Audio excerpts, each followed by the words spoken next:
यादवेन्द्राय ज्ञानमुद्राय योगिने नाथाय रुक्मिणेशाय नमो वेदान्तवेदिने रामाय रामभद्राय रामचन्द्राय वेदसे रघुनाथाय नाथाय सीताया पतये नमः। मनोजवं मारुततुल्यवेगं जितेन्द्रियं बुद्धिमतां वरिष्ठं वातात्मजं वानरयोत्तमुख्यं श्रीरामदूतं शरणं प्रपद्ये। नारायणं निखिलपूर्णगुणैकदेहं निर्दोषम् आप्यतमम् अपि अखिलैः सुवाक्यैः अस्योद्भवादिदम् अशेषविशेषतोऽपि वन्द्यं सदा प्रियतमं मम सन्नमामि। ॐ व्यासाय भवनाशाय श्रीशाय गुणराशे हृद्याय शुद्धविद्याय मध्वाय च नमो नमः। तपस्वाध्याय शुश्रूषा कृष्णपूजारतं मुनिं विश्वेशमिष्टदं वन्दे परिव्राट् चक्रवर्तिनम्। ಓಂ ಓಂ ಅಥಾತೋ ಬ್ರಹ್ಮ ಜಿಜ್ಞಾಸಾ ಓಂ ಶ್ರೀ ಗುರುಭ್ಯೋ ನಮಃ ಹರಿ ಓಂ. ಇವಾಗ ಕೃಷ್ಣ ಮರಳಿ ದ್ವಾರಕೆಗೆ ಬಂದ ಮೊದಲು ನೋಡಬೇಕಾದದ್ದು ತನ್ನ ಹೆಂಡತಿ ಸತ್ಯಭಾಮೆಯ ತಂದೆ ಸತ್ಯಜಿತನನ್ನು ಕೊಂದವರು ಯಾರು? ಶತಧನ್ವ. ಎಲ್ಲಿದ್ದಾನವನು? ಅವನನ್ನು ಮುಗಿಸಿಯೇ ಬಿಡಬೇಕು ಖಂಡಿತ. ಅಂದರೆ ಕೃಷ್ಣನ ಸಂಕಲ್ಪಕ್ಕಿಂತ ಜಾಸ್ತಿ ಹೆದರಿಕೆ ಈ ಶತಧನ್ವನಿಗಾಗಿದೆ. ಯಾಕಂದರೆ ಅವನು ತಪ್ಪು ಮಾಡಿದ್ದಾನೆ ನೋಡಿ, ಸೊ ಅವನಿಗೆ ಜಾಸ್ತಿ ಹೆದರಿಕೆ ಉಂಟು. ಹೋದ ಕೃತಕರ್ಮ ಮತ್ತು ಅಕ್ರೂರರ ಹತ್ರ, ನಾವೆಲ್ಲ ಒಂದೇ ಅಲ್ವಾ? ಅಲ್ಲ, ಒಂದೇ ಹೌದು. ಏನು ವಿಷಯ ಅಂತ ಹೇಳಿದರೆ, ಈಗ ಕೃಷ್ಣ ನನ್ನ ಬಂದು ಕೊಳ್ತಾನಂತ, ಅದಕ್ಕೆ ನಾವೆಂತ ಮಾಡೋದು? ಅಲ್ಲ, ನಿಮ್ಮದು ರಕ್ಷಣೆ ನನಗೆ ಬೇಕು ಹೇಳ್ತಾರೆ. ಅಯ್ಯೋ ಭಗವಂತ ಕೃಷ್ಣ, ಅವನು ಎಲ್ಲ ಸೃಷ್ಟಿಕರ್ತ, ಪಾಲನಕರ್ತ, ಲಯಕರ್ತ ಎಲ್ಲವೂ ಅವನೇ. ಅಂಥ ಭಗವಂತನನ್ನು ನಾವು ವಿರೋಧ ಮಾಡಿಕೊಳ್ಳಿಕ್ಕಾಗತ್ತಾ? ಸೊ ಆದ್ದರಿಂದ ಅದರ ಬಗ್ಗೆ ಒಂದು ಹೇಳಬೇಡ. ಯಾಕಂದರೆ ಕೃಷ್ಣ ಸರ್ವೇಶಿತುಹು ಸರ್ವ ಈಶಿತುಹು, ಎಲ್ಲರಿಗೂ ಒಡೆಯ ಅವನು. ಅವನಿಲ್ಲದೆ, ಅವನ ಒಂದು ಪ್ರೇರಣೆ ಇಲ್ಲದೆ ಒಂದು ಹುಲ್ಲು ಕಡ್ಡಿ ಕೂಡ ಅಲ್ಲಾಡೋದಿಲ್ಲ. ಅಂಥ ಕೃಷ್ಣನನ್ನು ನಾವು ಹಾಕ್ಕೊಳ್ಬೇಕೆ? ಖಂಡಿತ ಸಾಧ್ಯ ಇಲ್ಲ.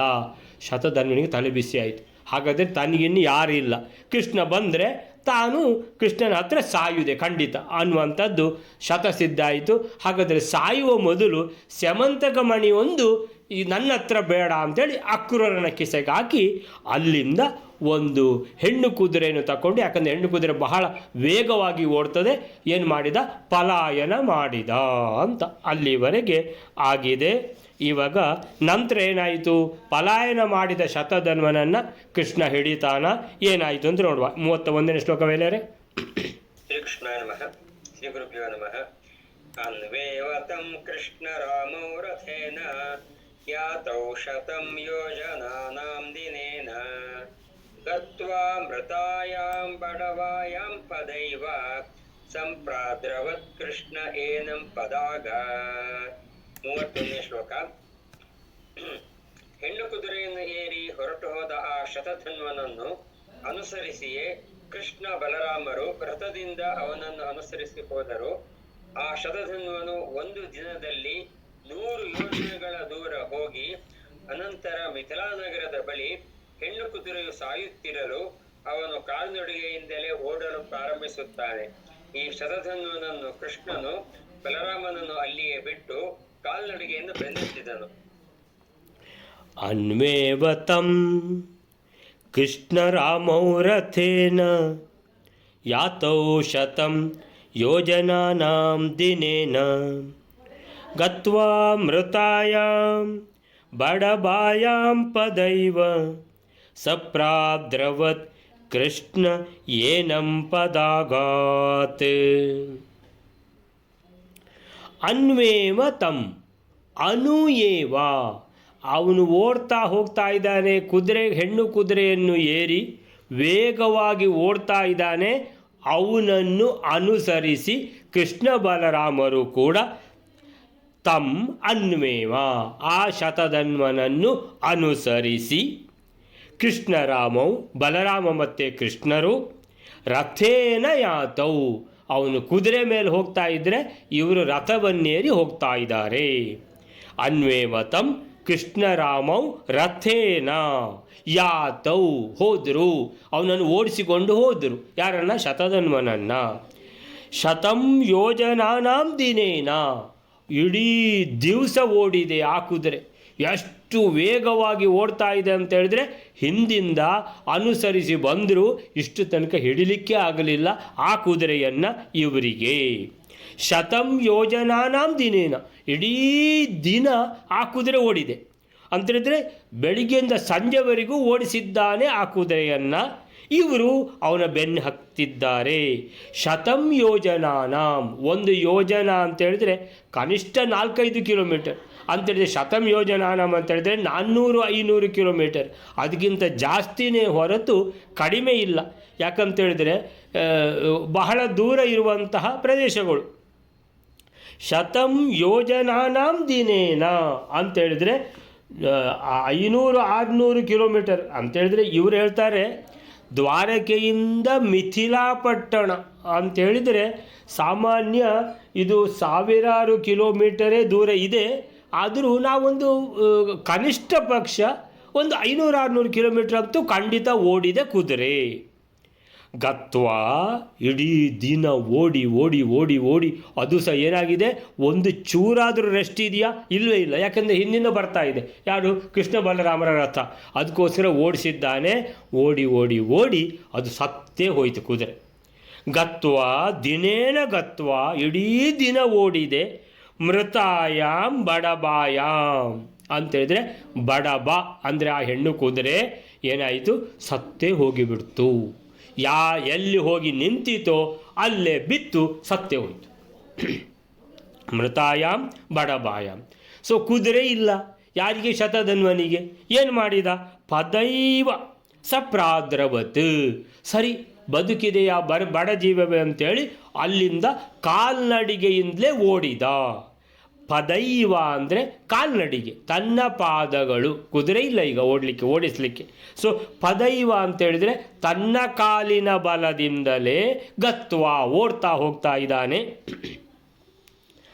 ಆಗ ಪದೈವ ಸಪ್ರಾದ್ರವತ್, ಆ ಶತಧನ್ವನು ಓಡಿ ಹೋಗಲು ಕೃಷ್ಣ ಏನಂ ಪದಾಗಾತ್ ಅಂತೇಳಿದರೆ ಕೃಷ್ಣ ಮತ್ತು ಬಲರಾಮರು ಕೂಡ ಏನಾಗಿದೆ, ಅವರು ಸಹ ಇವನನ್ನು ಓಡಿಸ್ಕೊಂಡು ಹೋಗ್ತಾ ಇದ್ದಾರೆ ಅಂತ ಹೇಳಿದರೆ ಈಗ ಅವು ಕಾಲ್ನಡಿಗೆಯಲ್ಲಿ ಹೋಗುವ ಕಾರಣ ಅವ ಈಗ ಮಧ್ಯದಲ್ಲಿ ಎಲ್ಲಿ ಜಾರಿ ಸಿಗ್ತದೆ ಅಲ್ಲಿ ಹೋಗ್ತಾನೆ ಅಂತ ಹೇಳಿದರೆ ಇವರು ರಥವನ್ನು ಇಳಿದು ಇವರು ಅವನನ್ನು ಓಡಿಸಿಕೊಂಡು ಹೋಗ್ತಾ ಇರುವಾಗ ಈಗ ಅವನನ್ನು ಹಿಡಿಲೇಬೇಕಂತ ಏನು ಮಾಡಿದ, ಕೃಷ್ಣ ಅವನನ್ನು ಬೆನ್ನಟ್ಟಿ ಓಡಿದ್ದಾನೆ.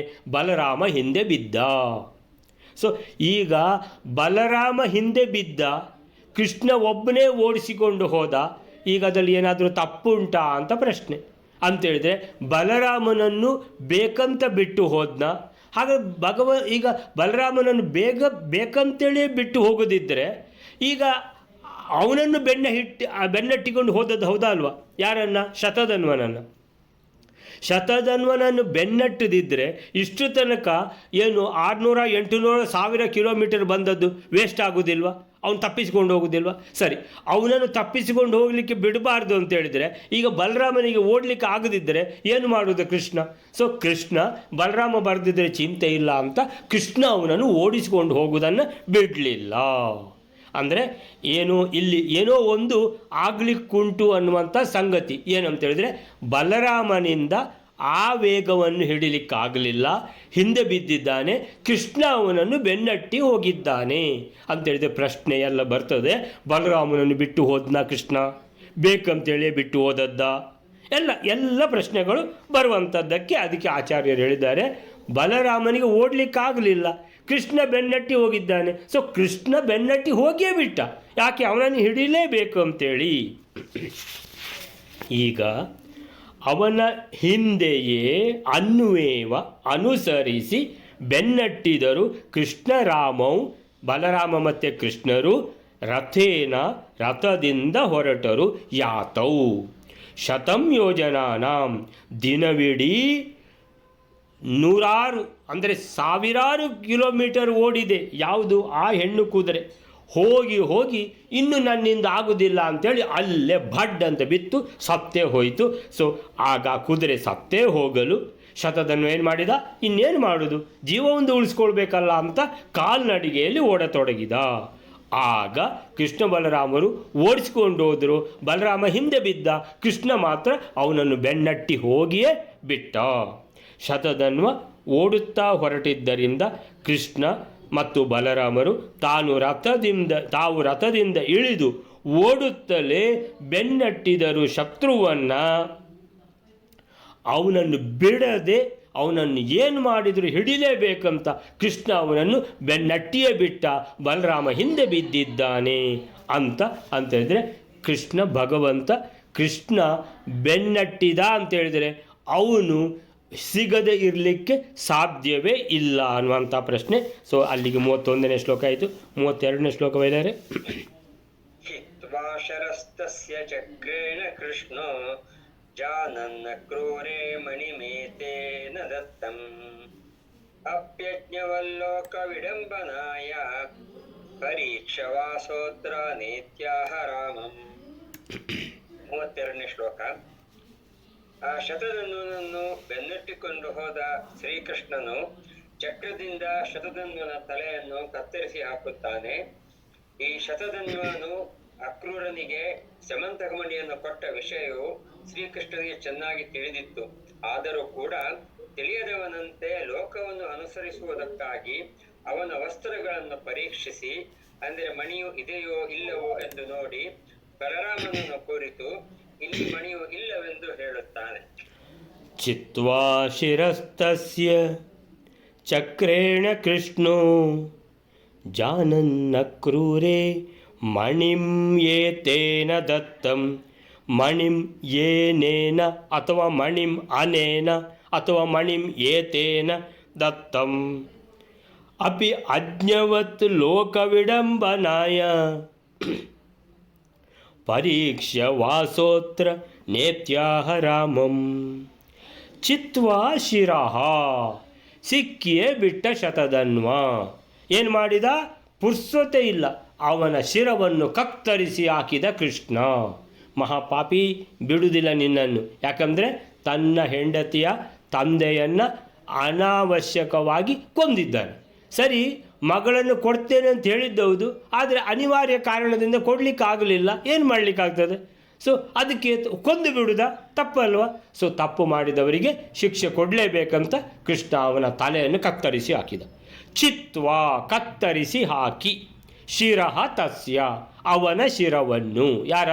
ಶತಧನ್ವನ ತಸ್ಯ ಶಿರಃ, ತಲೆಯನ್ನು, ಚಿತ್ವಾ, ಕತ್ತರಿಸಿ ಹಾಕಿ, ಚಕ್ರೇಣ ಕೃಷ್ಣನು ಹೇಗೆ ಕತ್ತರಿಸಿ ಹಾಕಿದ? ಸುದರ್ಶನ ಚಕ್ರವನ್ನು ಬಿಟ್ಟು ಆ ಶತಧನ್ವನನ್ನು ಶಿರವನ್ನು ಕತ್ತರಿಸಿ ಹಾಕಿದ. ಜಾನನ್ ಅಕ್ರೂರೇ ಮಣಿಮೇತೇನ ದತ್ತಂ. ಜಾನನ್ ಅಕ್ರೂರೆ, ಈಗ ಶತಧನ್ವ ಸತ್ತೋಗಿದ್ದಾನೆ. ಶತಧನ್ವನತ್ರ ಸಮಂತಕಮಣಿ ಇದೆ ಅನ್ನುವಂಥ ವಿಷಯ. ಸೊ ಈಗ ಅದಕ್ಕೋಸ್ಕರ ಅಲ್ವಾ ಆ ಸತ್ರಾಜಿತನನ್ನು ಕೊಂದು ಸಮಂತಕ ಮಣಿಯನ್ನು ಅವ ಕದ್ದು ತಂದಿದ್ದಾನೆ. ಯಾರು? ಶತಧನ್ವ.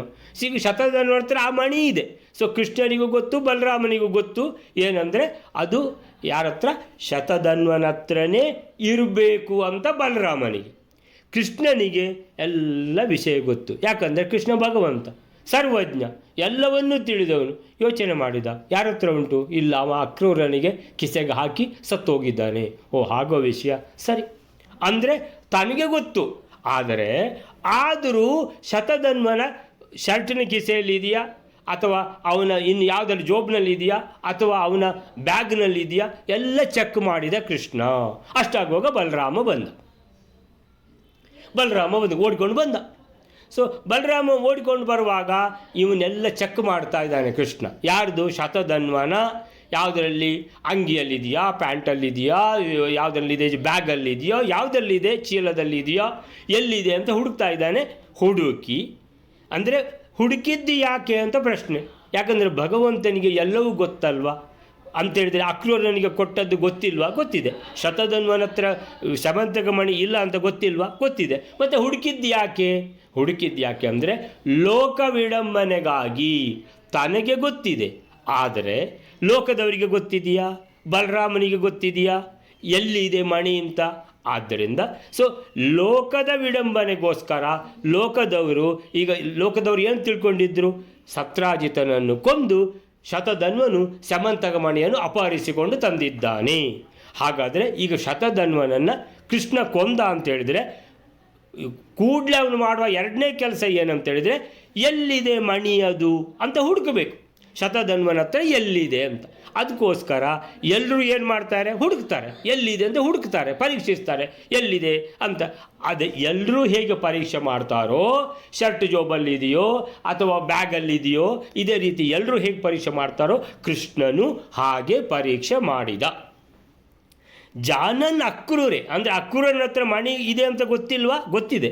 ಆದರೂ ಲೋಕ ವಿಡಂಬನೆಗೋಸ್ಕರ ಏನು ಮಾಡಿದ, ಮಣಿಯನ್ನು ಎಲ್ಲ ಚೆಕ್ ಮಾಡಿ ಎಲ್ಲಿಯೂ ಮಣಿ ಸಿಗಲಿಲ್ಲ. ಬಲರಾಮನಿಗೆ ಹೇಳಿದ, ಬಲರಾಮ ಇವನ ಹತ್ರ ಮಣಿ ಇಲ್ಲ.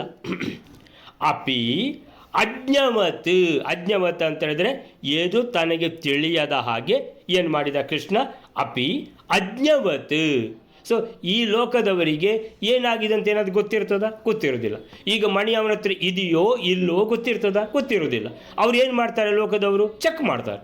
ಸೊ ಶತಧನ್ವ ಸತ್ತು ಬಿದ್ದಿದ್ದಾನೆ, ಮಣಿ ಎಲ್ಲಿದೆ ಅಂತ ನೋಡುವ, ಅವನ ಹತ್ರ ಹಾರಿಸಿಕೊಂಡ ತಂದ ಮಣಿ ಎಲ್ಲಿಟ್ಟಿದ್ದಾನೆ ಅಂತ. ಸೊ ಆ ಕೃಷ್ಣನು ಹಾಗೆ ಎಲ್ಲ ಪರೀಕ್ಷಿಸಿದ.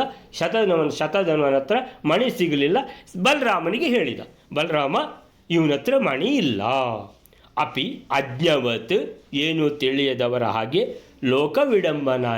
ಲೋಕವಿಡಂಬನೆಗೋಸ್ಕರ ಪರೀಕ್ಷೆ ವಾಸಃ ಅಂದರೆ ಅವನು ಹಾಕಿಕೊಂಡಿರುವಂಥ ಪೋಷಾಕು, ವಸ್ತ್ರಗಳು. ಸೊ ವಸ್ತ್ರಗಳು, ಏನು ವಸ್ತ್ರ ಹುಟ್ಟಿದ್ದಾನೋ, ಏನು ಶರ್ಟ್ ಹಾಕಿದ್ದಾನೋ ಅದರಲ್ಲಿ ಹುಡುಕಿದ್ದಾನೆ. ವಾಸಃ ಅತ್ರ ಪರೀಕ್ಷೆ ಮಾಡಿ ನೋಡಿದ್ದಾನೆ. ನಾ ಇತ್ಯಾಹ ರಾಮಂ ಬಲರಾಮನನ್ನು ಕುರಿತು ಹೇಳ್ತಾನೆ. ಅಷ್ಟಾಗೋ ಬಲರಾಮ ಓಡ್ಕೊಂಡು ಬಂದಿದ್ದಾನೆ. ಬಲರಾಮನ ಹತ್ರ ಹೇಳ್ತಾನೆ, ಇವನ ಹತ್ರ ಮಣಿ ಇಲ್ಲ. ನಾ ಇತಿ ಆಹಾ, ನಾ ಇತಿ ಇಲ್ಲ, ಆಹಾ ಹೇಳಿದ. ಯಾರಿಗೆ? ಬಲರಾಮನನ್ನು ಕುರಿತು ಹೇಳಿದ. ಬಲರಾಮ, ಅಣ್ಣ ಇವನ ಹತ್ರ ಮಣಿ ಇಲ್ಲ. ನಾವೇನು ತಿಳ್ಕೊಂಡಿದ್ವೋ, ಶತ್ರಾಜಿತನನ್ನು ಕೊಂದು ಶತಧನ್ವನ ಹತ್ರ ಮಣಿ ಇದೆ ಅಂತ ನಾವು ತಿಳ್ಕೊಂಡಿದ್ರೆ ಇವನ ಹತ್ರ ಮಣಿ ಇಲ್ಲ ಅಂತ ಕೃಷ್ಣ ಸುಳ್ಳು ಹೇಳಿದ್ನ? ಇಲ್ಲ, ಸತ್ಯನೇ ಹೇಳಿದ್ದಲ್ವ? ಹೌದು. ಈಗ ಒಂದು ವೇಳೆ ಯಾರಾದರೂ ಯೋಚನೆ ಮಾಡ್ತಿದ್ರೆ, ಇವನೇನಾದರೂ ತನ್ನ ಅಣ್ಣನಿಗೆ ಸುಳ್ಳು ಹೇಳಲಿಕ್ಕೋಸ್ಕರನೇ ಇವನು ಓಡಿಕೊಂಡು ಬಂದು ಶತಧನ್ವನನ್ನು ಕೊಂದು ಬಲರಾಮ ಬರುವ ಮೊದಲೇ ಶತಧನ್ವನಲ್ಲಿದ್ದ ಸಮಂತಕ ಮಣಿಯನ್ನು ತನ್ನ ಕಿಸೆಗೆ ಹಾಕೊಂಡಿದ್ದಾನ ಅಂತ ಸಂಶಯ ಬಂದರೆ ಏನು ಮಾಡೋದು? ನೀವೇ ಆಲೋಚನೆ ಮಾಡಿ. ಈಗ ಇಲ್ಲ, ಅದಕ್ಕೋಸ್ಕರನೇ ಬಲರಾಮನನ್ನು ಬಿಟ್ಟು ಬಂದದ್ದು, ಇಲ್ಲದೆ ಬಲರಾಮನನ್ನು ಒಟ್ಟಿಗೆ ಬಂದದ್ದಲ್ಲ ರಥದಲ್ಲಿ. ಬಲರಾಮನನ್ನು ಯಾಕೆ ಬಿಟ್ಟು ಬಂದದ್ದು? ಬಲರಾಮನನ್ನು ಬಿಟ್ಟು ಬರಲಿಲ್ಲ ಅಂತ ಹೇಳಿದರೆ ಇವ ಸಿಗ್ತಾನ? ಶತಧನ್ವ ಓಡಿಸ್ಕೊಂಡು ಬಂದದ್ದಲ್ವ.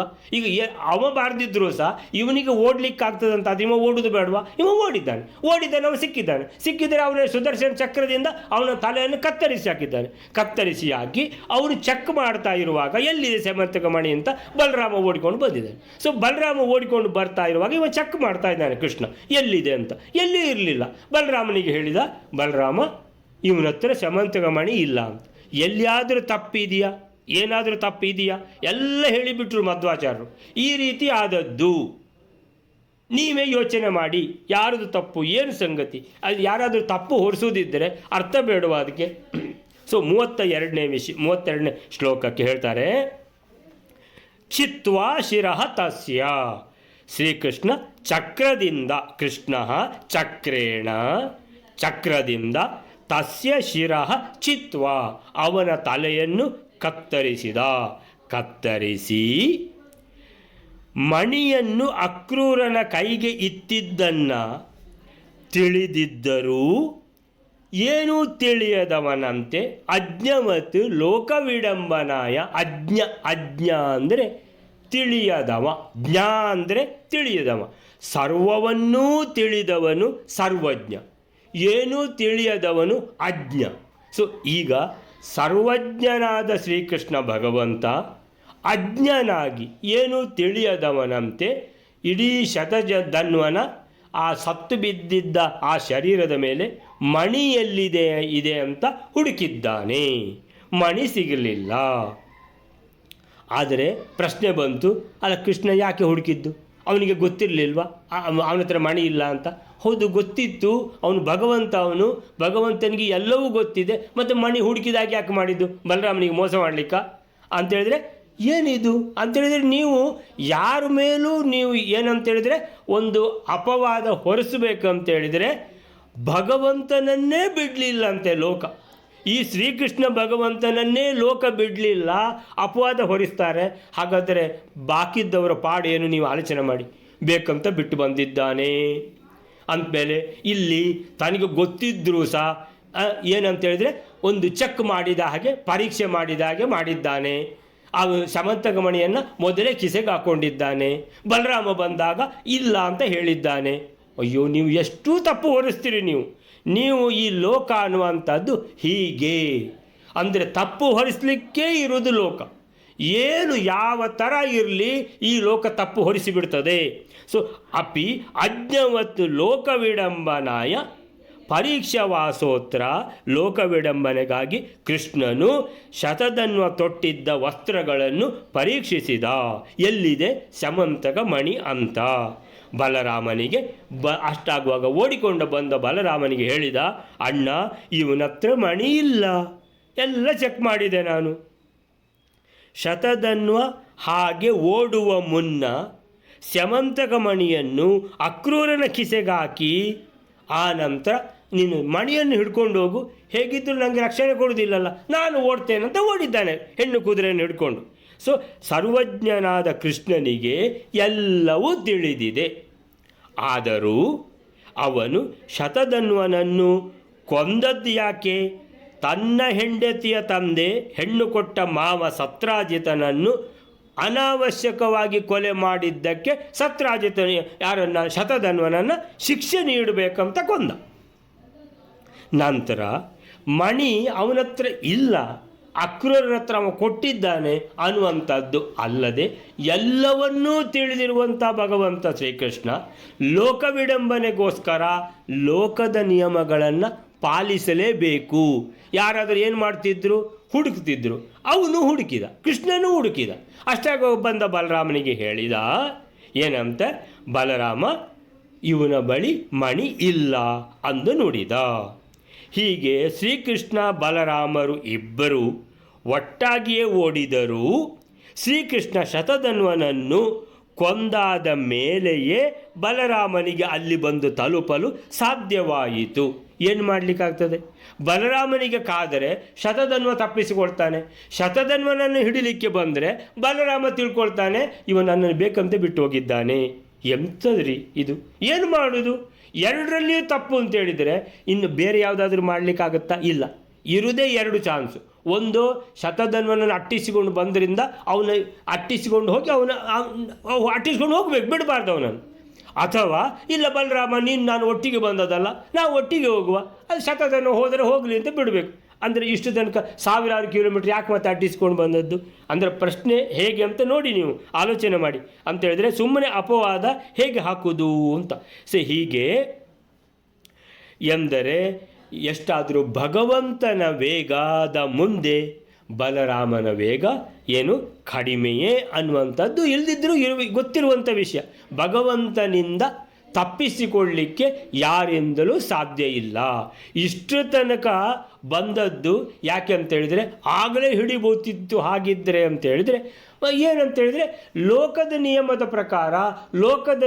ಪ್ರಕಾರ ಯಾರ್ದು ಎಷ್ಟು ವೇಗ ಇದೆಯೋ ಅದೇ ವೇಗದಲ್ಲಿ ಬಂದಿದ್ದಾರೆ. ಭಗವಂತನಿಗೆ ಹಿಡಿಬೇಕಂತ ಕಂಡ್ರೆ ಆ ಮೊಮೆಂಟಿಗೆ ಹಿಡಿದು ಬಿಡ್ತಾನೆ, ಅದು ಪ್ರಶ್ನೆ ಬೇರೆ. ಸೊ ಹೀಗೆ ಬಲರಾಮ ಇಲ್ಲಿಗೆ ಈ 32ನೇ ಶ್ಲೋಕ ಮುಗೀತು. 33ನೇ ಶ್ಲೋಕ ಮೇಲೆ ಅವಿಶ್ವಾಸಾತ್ ಸತು ಸಕ್ರೋಧ ಏವ ಯಯೋ ವಿದೇಹಾನವಸತ್ ಪಂಚಚಾಪ್ಯಾನ್ ಜಾನನ್ ಪಾರ್ಥೇಭ್ಯೋ ಹಾರ್ಯತಾಂ ಕೇಶವಸ್ಯ ವಶೀಕರ್ತುಂ ದಾರ್ಥರಾಷ್ಟ್ರೋ ಬಲಂ ಗಾತ್. 33ನೇ ಶ್ಲೋಕ. ಶತಧನ್ವನ ಬಳಿ ಸಮಂತಕಮಣಿ ಇಲ್ಲ ಅಂತ ಕೃಷ್ಣನು ಹೇಳುತ್ತಿರಲು ಅದನ್ನು ನಂಬದೆ ಕೃಷ್ಣನಲ್ಲಿ ವಿಶ್ವಾಸವನ್ನಿಡದೆ ಬಲರಾಮನು ಕೋಪಗೊಳ್ಳುತ್ತಾನೆ.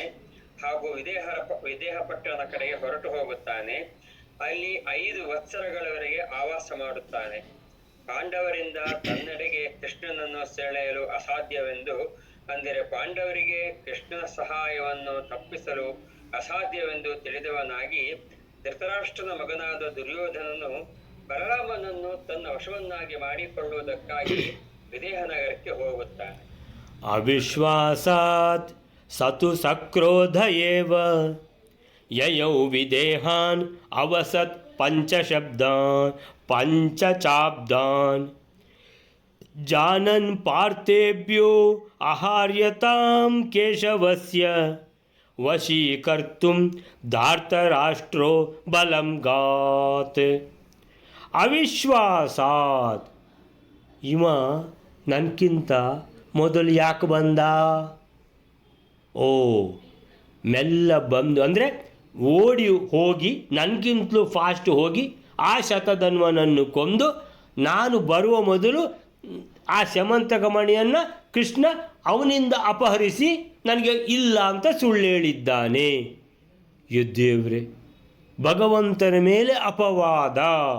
ಅವಿಶ್ವಾಸಾತ್, ಅಣ್ಣನಿಗೆ ತಮ್ಮನ ಮೇಲೆ ವಿಶ್ವಾಸ ಇಲ್ಲದಾಗೆ ಆಯಿತು. ಅವಿಶ್ವಾಸಾತ್, ಬಲರಾಮ ಎಣಿಸ್ತಾನೆ ವಿಶ್ವಾಸ ಇಲ್ಲ ಕೃಷ್ಣನ ಮೇಲೆ. ಯಾಕಂದರೆ ಓಡಿಕೊಂಡು ಬಂದ ನನ್ನನ್ನು ಬಿಟ್ಟು. ನಾನು ಬರುವ ಮೊದಲೇ ಏನು ಮಾಡಿದ್ದಾನೆ? ಅವನನ್ನು ಕೊಂದು ಸಮಂತಕ ಮಣಿಯನ್ನು ಎಲ್ಲೋ ಅಡಗಿಸಿ ಇಟ್ಟುಬಿಟ್ಟಿದ್ದಾನೆ, ಅಥವಾ ಎಲ್ಲಿ ಹಾಕ್ಕೊಂಡಿದ್ದಾನೋ.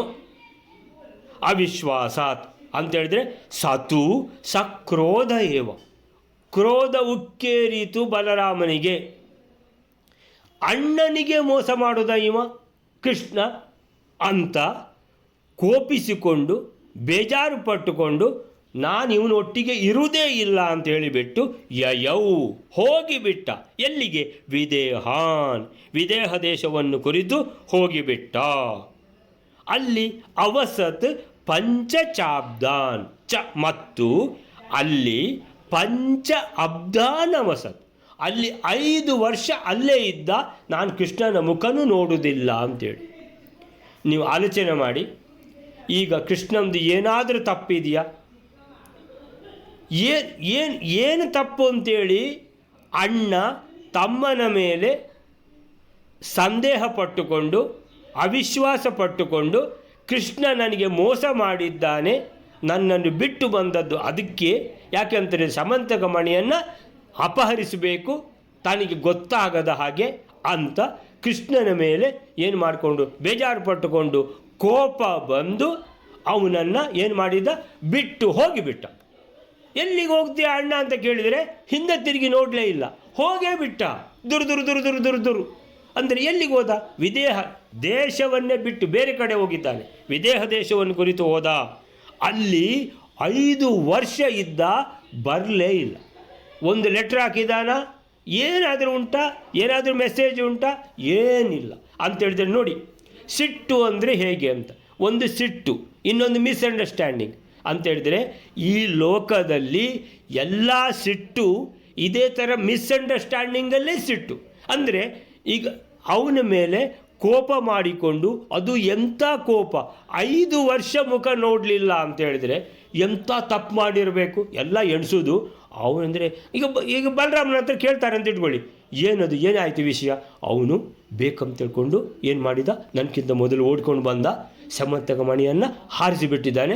ನಾನು ಬರುವಾಗ ಏನಂತ ಹೇಳಿದರೆ ಕುರುಡನಾಗೆ ಚೆಕ್ ಮಾಡ್ತಾನೆ. ನನಗೆ ಚೆಕ್ ಮಾಡಿ ಹೇಳಿದ್ದ ಬಲರಾಮ ಅಣ್ಣ, ಇವನ ಹತ್ರ ಮಣಿ ಇಲ್ಲ ಅಂತ. ನನಗೆ ಗೊತ್ತಾಗೋದಿಲ್ವ ಅವನು ಎಂತಹ ಒಂದು ಮೋಸಗಾರ ಅಂತ. ಕೃಷ್ಣ ಏನು ಮಾಡಿದ? ಮೋಸ ಮಾಡಿಬಿಟ್ಟ. ಸಮಂತಕ ಮಣಿಗೋಸ್ಕರ ಅಣ್ಣನಿಗೆ ಮೋಸ ಮಾಡಿಬಿಟ್ಟ. ಸಾಕ ಅಪವಾದ ನಿಮಗೆ? ಅಪವಾದ ಹೊರಿಸಿಬಿಟ್ರು. ಇಡೀ ಲೋಕ ನಂಬಿಬಿಡ್ತು. ಏನು? ಬಲರಾಮ ಹೇಳಿದ್ದು ಸರಿ ಅಂತ. ಅಂದರೆ ಯಾರಾದರೂ ಹೋಗಿ ಕೃಷ್ಣನ ಹತ್ರ ಕೃಷ್ಣ ವಿಷಯ ಏನಾಯಿತು ಅಂತ ಕೇಳಿದಾರಾ? ಇಲ್ಲ. ಅಲ್ಲ, ಬಲರಾಮನನ್ನು ನಂಬಿಬಿಟ್ಟಿದ್ದಾರೆ. ಈ ಥರ ವಿಷಯ ಉಂಟಾ? ಅಂದರೆ ಈ ಲೋಕದಲ್ಲಿ ನಡೆಯುವುದು ಇಂಥದ್ದೇ ವಿಷಯ ಅಂಥೇಳಿದರೆ, ಒಬ್ಬ ಹೇಳಿದ, ಇವರು ಕೇಳಿಸ್ಕೊಂಡ್ರು, ಇವರು ನಂಬಿಬಿಟ್ರು ಅಂಥೇಳಿದರೆ ಅವನು ಒಬ್ಬ ಹುಚ್ಚ ನಂಬಿದವ. ಅವನನ್ನು ನಂಬಿದವರು ಲಕ್ಷಗಟ್ಟಲೆ ಜನ, ಇವರು ಹುಚ್ಚರು. ಅಂದರೆ ಇದು ಎಂಥ ಲೋಕ ಅಂತ ನೀವು ಆಲೋಚನೆ ಮಾಡಿ, ಹುಚ್ಚರ ಲೋಕ. ಸೊ ಇದಕ್ಕೆ ಹೇಳೋದು ಈ ಲೋಕವೇ ಹೀಗೆ ಅಂತೇಳಿದರೆ, ಎಷ್ಟು ಜನ ಈ ರೀತಿ ಸಿಟ್ಟು, ಯಾವ ರೀತಿ, ಇದು ಸಿಟ್ಟು ಬಂದು ಇವ ಬಿಟ್ಟು ಹೋದ, ಇನ್ನೊಬ್ಬರು ಸಿಟ್ಟು ಬಂದು ಹೊಡೆದಾಕಿ ಬಿಡ್ತಾರೆ, ಇನ್ನೊಬ್ಬರು ಸಿಟ್ಟು ಬಂದು ಕೊಲೆ ಮಾಡಿಬಿಡ್ತಾರೆ.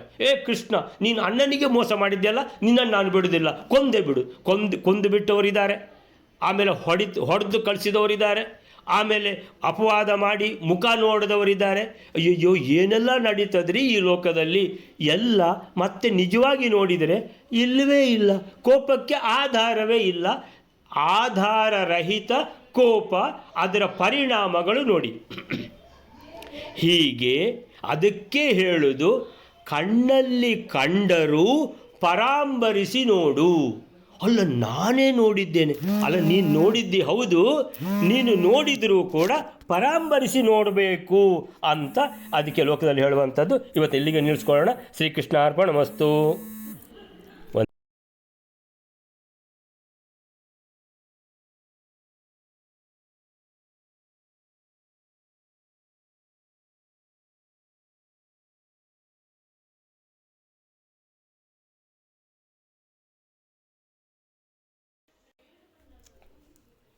ಕೃಷ್ಣ ಕೃಷ್ಣ ಗೋವಿಂದ ಗೋವಿಂದ.